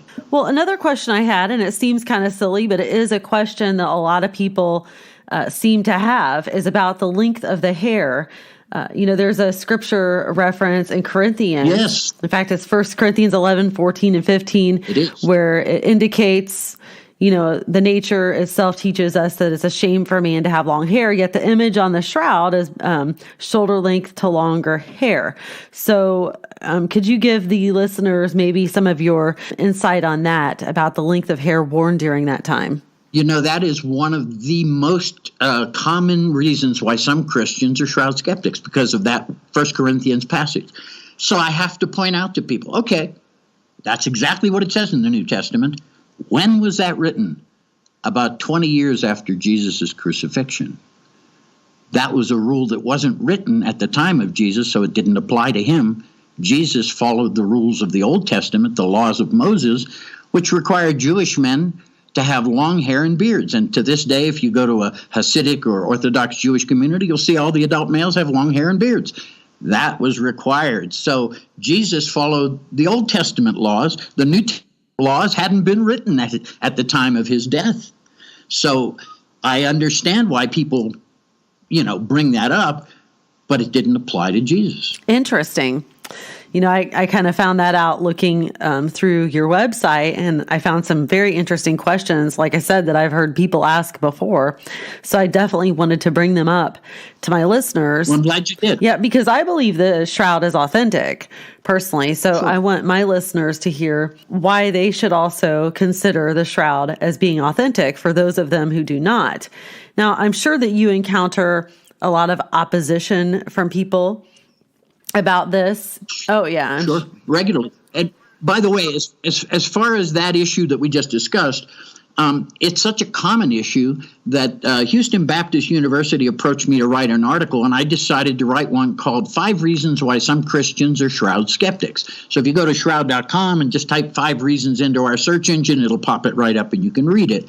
And I address the 5 most common reasons that Christians have told me personally are the reasons why they reject the shroud. And I strongly urge anybody who feels that way to at least take the time to read. It's about 8 or 9 pages, so it's not a real long article, and it's not steeped in scientific jargon because I'm an old hippie photographer, not a scientist. So I write for the average person rather than for the science-minded. So I think if you read that, if you have those feelings, at least take a look at those 5 reasons, because I believe that will answer most of the critical questions that Christians have when it comes to the shroud. And I wrote it only to explain that misinterpreting the Gospels, for example, the reason we just discussed, hey, that was written 20 years after Jesus. So it didn't apply to him.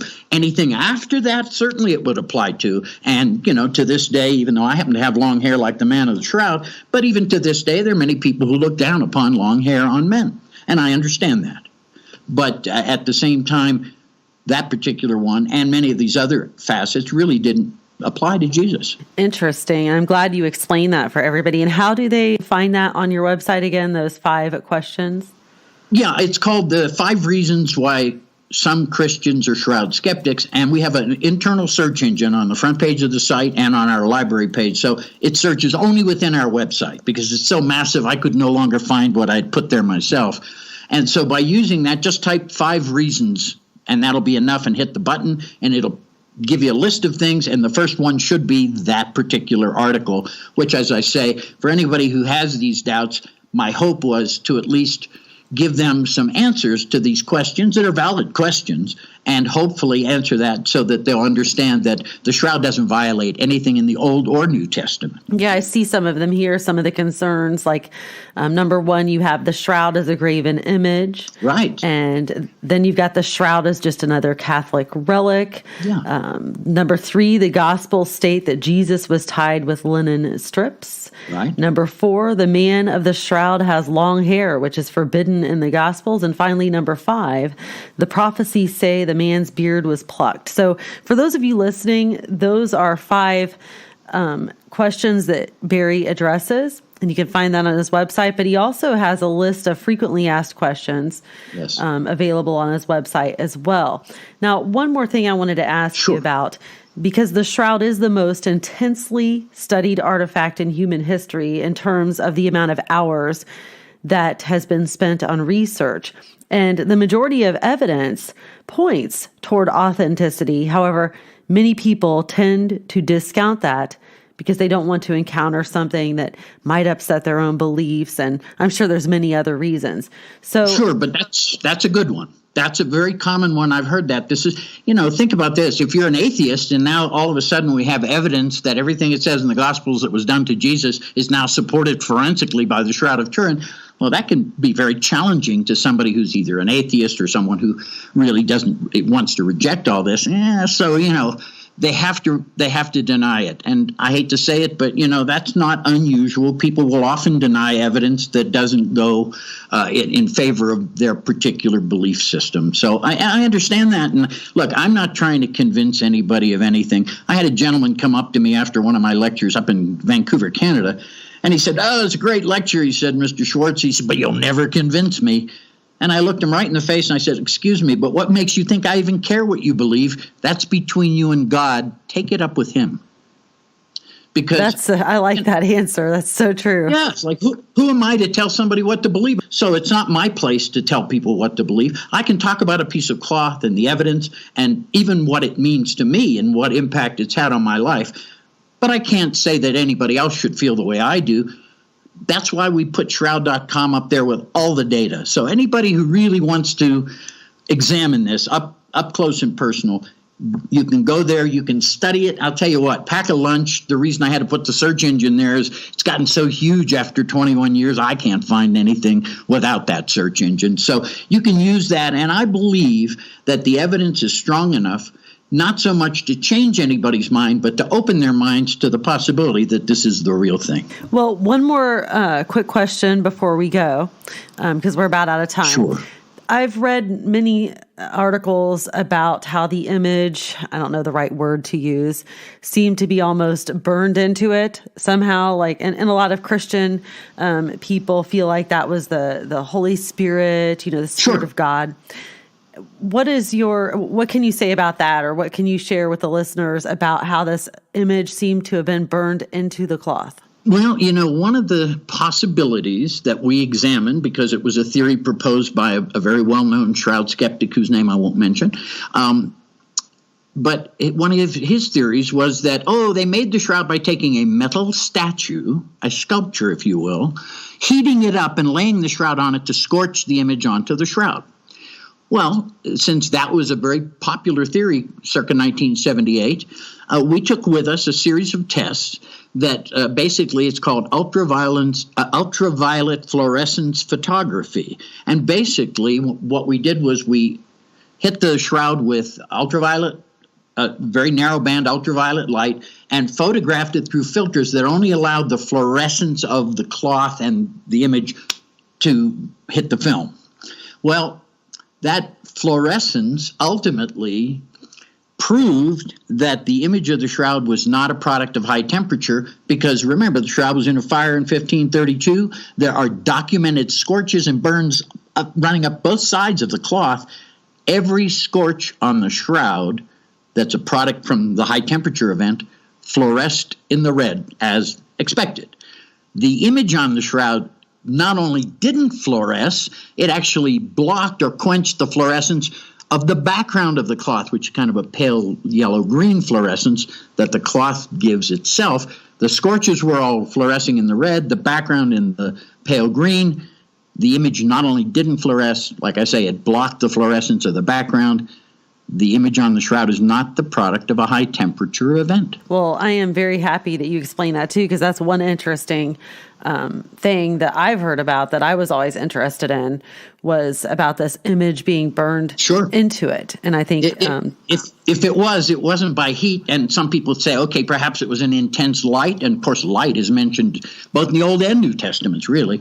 So perhaps some form of light, but it isn't any form of white light that we know today because we know the properties of visible light. And the shroud image, although it is somewhat photographic in nature in that it has its lights and darks reversed like a photonegative, but that's the only property that it has like a photograph. It's got three-dimensional information encoded into it that we cannot do with photography or artwork. So that was that one property that hooked me at the very beginning of all this 40 years ago, and still remains a mystery to this day. The answer to how the image was formed, that was the question our team went to answer. We spent 5 days and nights at the shroud, day and night, around the clock, and then 3 years evaluating and reducing our data and publishing it into peer-reviewed journals. And the answer to the one question we went to ask could not be given. We don't know a mechanism that can create an image with the same chemical and physical properties of the Shroud of Turin, and every effort to do so in modern times has not even come close. Well, for me as a Christian, in my opinion, I think that it could have been something supernatural pertaining to the Spirit of God. Sure, and couldn't rule that out, but that's where science stops and faith begins. And I always tell people, because they always say, well, what does this mean to our faith? And I go, well, I hope your faith isn't reliant on a piece of cloth. That if your faith, if your faith is so weak that you need something like this to support it, then you've got a problem. Go re-examine your faith, because the answer to faith isn't going to be on a piece of cloth, but in the eyes and hearts of those who look upon it. Oh, amen, and I agree with you on that. But for those who don't know the Lord and don't believe in God, this piece of material could be very important. But I do want to say to you as we close out here, and I want to remind the listeners, you can go to Barry's website at www.shroud.com and check out his information. There's nothing that he is selling.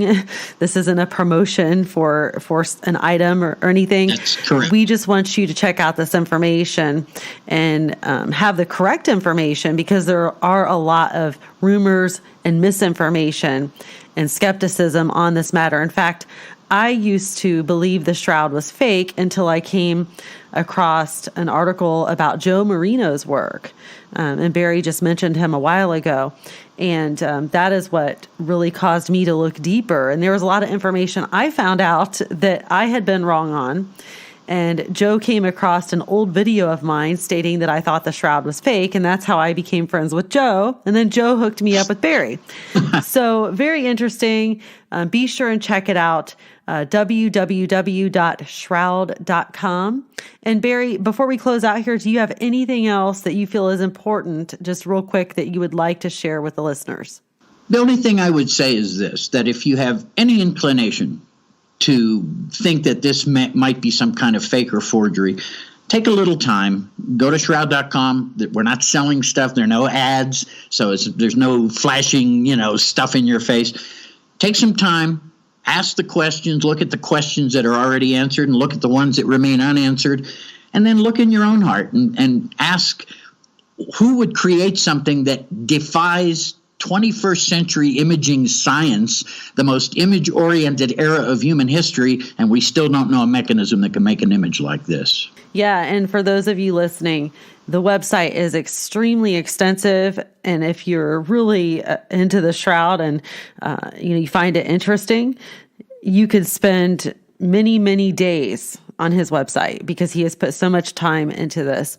So be sure and check it out. And Barry, I want to thank you again for agreeing to be on my show. And I can't wait to share this information with my subscribers on YouTube and anybody else who happens upon this video. Thank you again for your time. I know that you're a busy man and your time is valuable. So I just want you to know how much I appreciate it, and my subscribers appreciate it as well. Truly my pleasure. And thank you so much, Lynn, for having me on and giving me this time. Is there a cloth that still bears the miraculous image of Jesus' face? According to Christian tradition, as Jesus carried his cross, a woman named Veronica wiped his face with a veil. When she pulled it away, his image was miraculously imprinted on the cloth. The image wasn't painted, it appeared mysteriously, as if imprinted by something divine. Today, a cloth believed to be the original is kept inside St. Peter's Basilica in the Vatican, rarely displayed, tightly guarded, and surrounded by secrecy. Was this the first true image of Jesus, or a sacred legend passed down through time? What do you think?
the beginning was the Word, and the Word was with God, and the Word was God.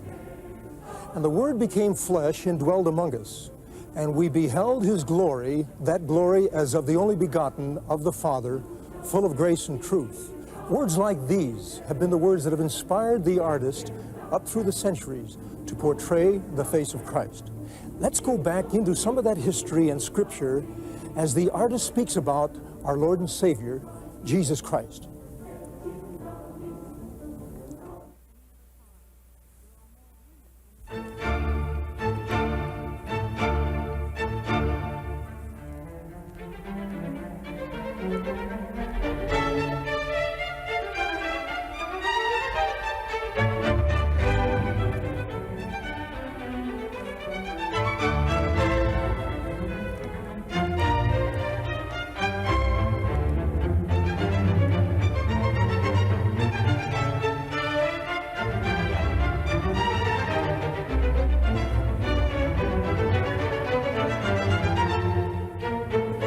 Byzantine appearance was long and rather ugly, and yet the early artist was inspired by the words of Isaiah, where Isaiah spoke about the suffering servant to come.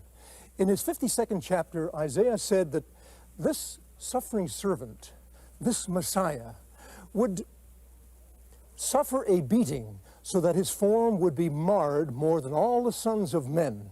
And then in his 53rd chapter, and even now, in the first and early centuries, we see the split Nazarene beard.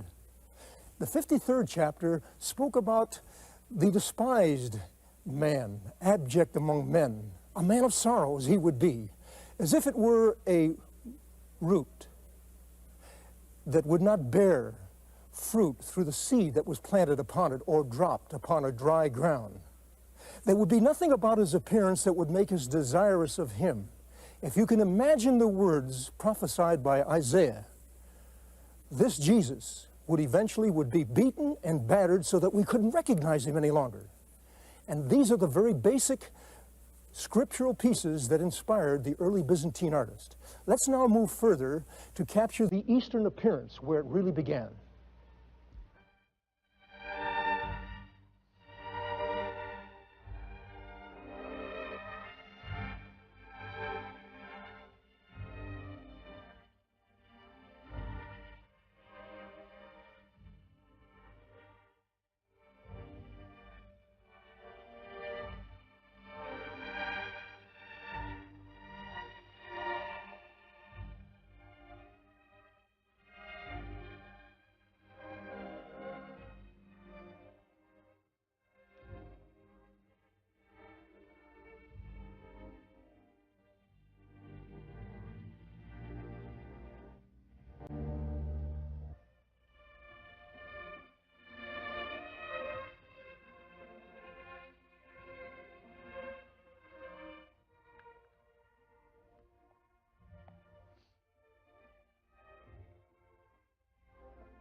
And so we see these long features. Holding that for a minute, let's jump the gap in centuries and move from the 1st through the 11th century to the Renaissance and see the appearance that we generally accept as the face of Christ.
So we see the warmer appearance of the face of Christ, the beard remaining the same from the very first century. What were the words that now moved this artist? We can explain that through three paintings: the agony of the garden, the triumphant entry into Jerusalem, and the confrontation before the Roman soldiers. Remember, the soldiers took his clothing off and placed about him the gorgeous robes of a king. They would make sport of him, and they would place this purple robe about Jesus, who claimed to be the King of the Jews, and they would make fun of him. And then they gave him a scepter. But before going into that painting, let's look at the other two. Recently, most of the Christian world celebrated Palm Sunday, where Jesus rode into town on a donkey that hadn't been ridden before, according to prophecy. Jesus, as he would ride into those narrow streets of Jerusalem, a place that any tactician would advise he shouldn't have been at that time, people would throw palm leaves at his feet. And as he made his way through the narrow crowds, he would not only hear hosannas, blessed is he who comes in the name of the Lord, and the higher acclamation, Hosanna in the highest, blessed is he who comes in the name of the Lord. But those others who did not believe in this Jesus, he would see the Roman soldiers who would give him mock salutes, and Jesus would answer that from the tree. And as he made his way through, he would hear that beautiful prayer in his own language, and in Hebrew as we understand it, the Shema. And those people would shout to him, Rabboni, Shema Yisrael, Adonai Eloheinu, Adonai Echad. Hear, O Israel, the Lord our God, the Lord is one. And Jesus would ride into and through that crowd and then cleanse the temple. In the other painting, Jesus in the agony in the garden, we read about it in Luke 22:44. As Jesus was in that garden, he knew what was about to happen within a matter of hours. This Jesus, born of a woman, as any man or woman is, 8 days after his birth, he would shed blood according to the custom of his parents. But Jesus was born to die. And in that scene, we see Jesus lying there and then praying on a rock.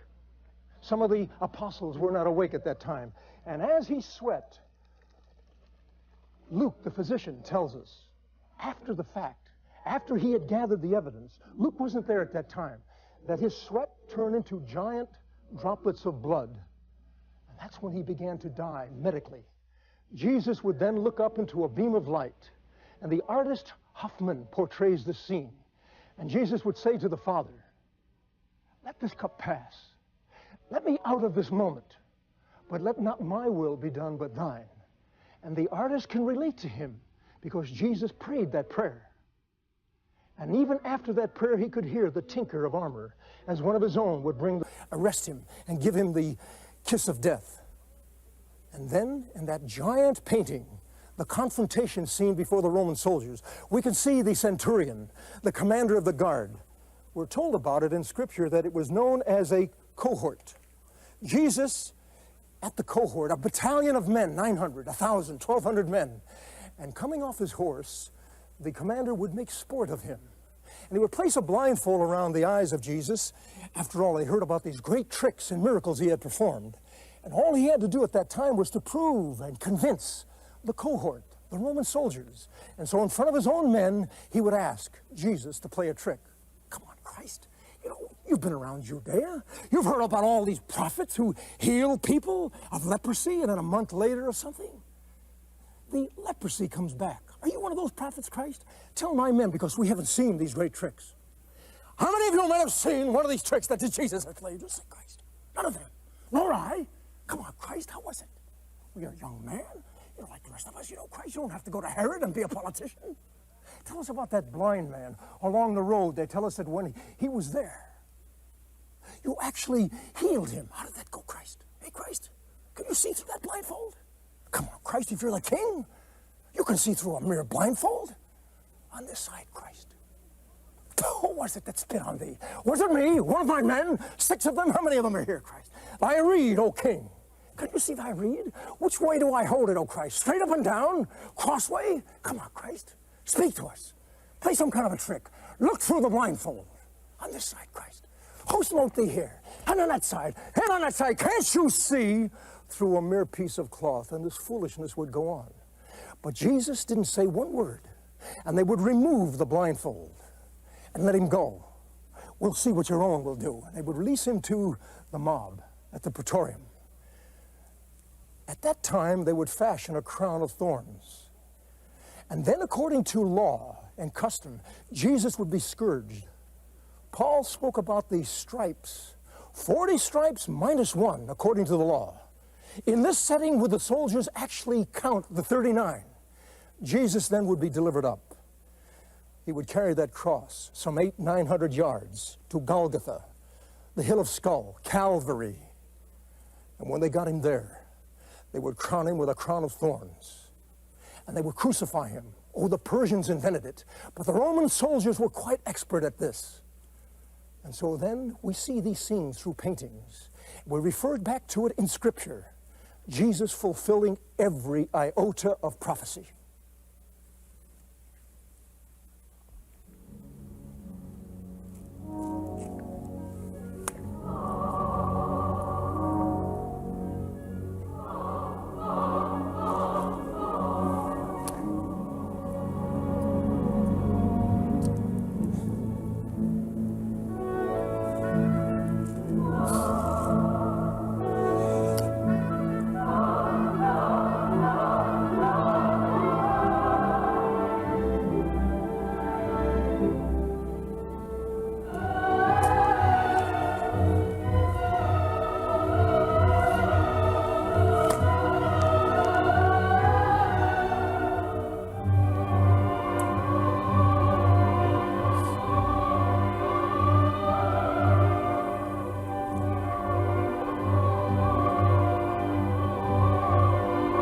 They would then take him in this condition.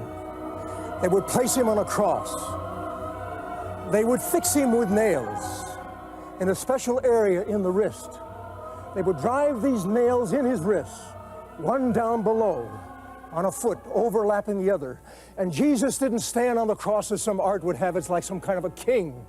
Jesus the man, total man, minus one thing that we are all heir to. He didn't sin.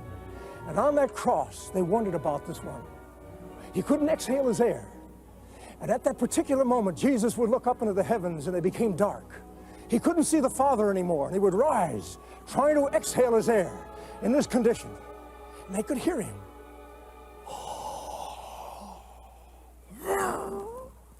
Jesus would rise on that fulcrum down below.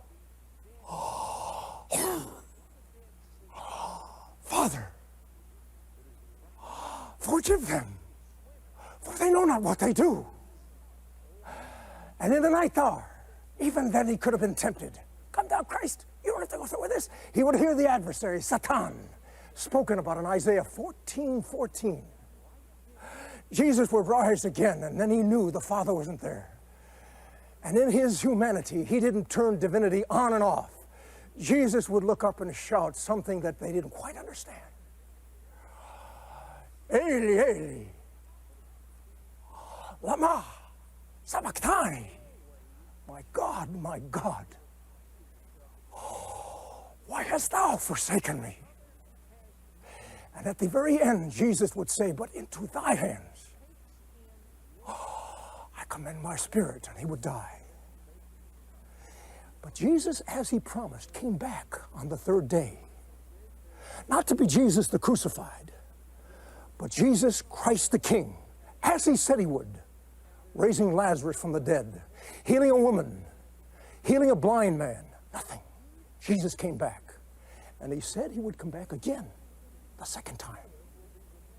Are we living as if we who call ourselves Christians, as if we believe this? That Jesus had to die this death and the Father would let him go, as he did Ephraim.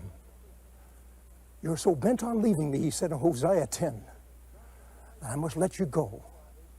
And Jesus, the Lamb, took upon himself all the sins of men so that we would be free under grace. If the world of art gives us nothing more than to think about these matters, it will have achieved its grandest goal.